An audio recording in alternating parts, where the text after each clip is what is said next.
एक और शेयर हो गया गौरांग सर की तरफ से। गौरांग सर, अ, और बताइए, आज चूंकि बड़ा ये शुभ मौका है और आपने पावर बता दिया, जोमेटो बताया, बीएल बताया, क्या कोई फाइनेंशियल स्टॉक या फिर देश के इंफ्रा ग्रोथ स्टोरी से जुड़ी हुई कोई शेयर भी आप सुझाना चाहेंगे सर? दोनों में ही विकल्प है। वित्तीय क्षेत्र की आपने पहले चर्चा की है, तो जियो फाइनेंशियल सर्विसेज, इसको हमने पसंद किया है 415 के लक्ष्यांक के लंबी अवधि के लिए। और अभिषेक, जिस प्रकार से धीरे धीरे करके अब इनको अनुमतियां मिल रही हैं और कारोबार जमीनी स्तर पर विस्तार रूप में लागू हो जाएगा, तो मेरे ख्याल से नतीजों में भी आपको बहुत बड़ा परिवर्तन होता हुआ दिखेगा। हमें सबको पता है कि किस प्रकार से इसके मूल्यांकन के लिए एक स्पेशल सेशन हुआ था वैल्यू डिराइव करने के लिए, और फिर किस प्रकार से हमने ऊपर के तरफ के दायरे देखे। रिलायंस ग्रुप को लेकर के तो कोई प्रश्न चिन्ह है ही नहीं, और मेरे ख्याल से जिस प्रकार से एक टेक्नोलॉजिकल एज इनके पास है और जिस प्रकार से पेरेंट की जो बैकिंग है, उसके साथ साथ हमें लग रहा है कि वित्तीय क्षेत्र में एक बहुत बड़ा एक परफॉर्मर साबित हो सकता है जियो फाइनेंशियल सर्विसेज। तो लंबी अवधि के लिए 415 के लक्ष्यांक है जियो फाइनेंशियल सर्विसेज के लिए। और निर्माण कार्य या फिर इंफ्रास्ट्रक्चर कंस्ट्रक्शन में हमने चुना है एनसीसी लिमिटेड।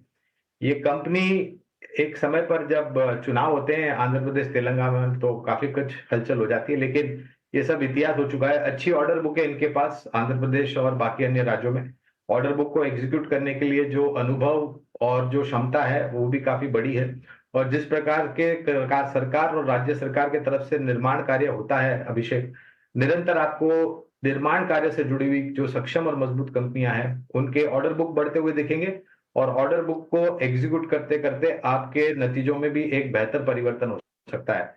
425 के लक्ष्यांक है एनसीसी लिमिटेड।